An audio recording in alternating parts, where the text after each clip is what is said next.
I can't think of a single person to have impacted the field of robotics in design in undergraduate education as much as Woody. The real danger is that this thing is going to Woody truly was a visionary in the field of education and also many aspects of what it means to be human. So he always instilled this wonderful sense of kindness and community and collaboration. There was really only one thing that mattered to him. It was all about the students and what they should get from this MIT experience. He lived for that. Woody was no stranger to simply building things from scratch. To him, that's what engineering was, or what it should be. So as soon as he was given a course, his view was, I'm not going to be making them do drawings. They're going to build something by gum. When MIT was established in 1861, it was designed as a technical university, and over the years, lectures had displaced the hands-on stuff, and Woody brought it back. The thing we have to do today is get the task all He took over a course, 270 at the time, deadly dull. Their idea of design at the time was to draw drawings of parts of designs. Woody had a different idea. Ready, get set, go! It was a terrific idea, which is to give the entire class, 100 students, a kit of materials. A common goal, which was to build a machine, to climb a hill or pick up golf balls or whatever it did, and make a contest out of it. He really thought, let's think of this almost like a sporting event. And so we do this competition and we're competing, but it's this joyful thing that everyone wants to be a part of.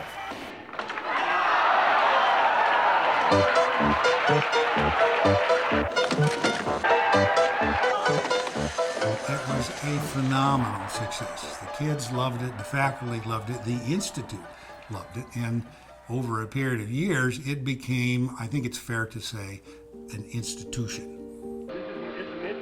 It's hard to understate how important he was, because there was a long period of time in engineering education where everything was much more physics and theory focused, and he made it practical.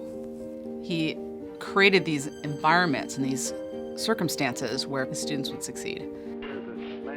He represented one of the very first faculty at MIT who focused on teaching kids to design products, to design processes that had never been made before.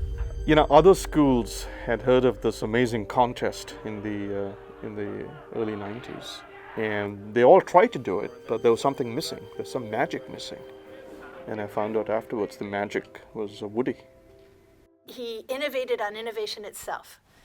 And you learn so much about just how to design things. I mean, you know everything. And you just sort of learn all that kind of stuff that's going to be awesome for when we're real engineers in the field. And so he really brought it together as this iconic entity. And then ultimately that idea, that model has been adopted by FIRST. Between Woody and Dean Kamen, a very prominent and important inventor, there emerged this idea, why don't we do what you're doing at MIT for high schools all over the state or all over the world? And lo and behold, FIRST Robotics was born. The impact is scaled, it's just replicated across the country and around the globe. Learn to compete like crazy while treating others with empathy and respect. He came up with this term, gracious professionalism.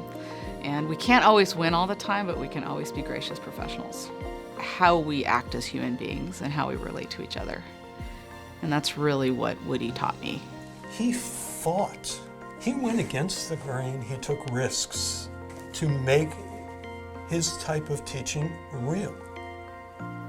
He worried about the future, and he wondered what he could do to make it better. So it was never, we've got it solved. We can always do better. He was the role model for all of us at that time because he was the dude. he was the one that we all looked up to and tried to emulate.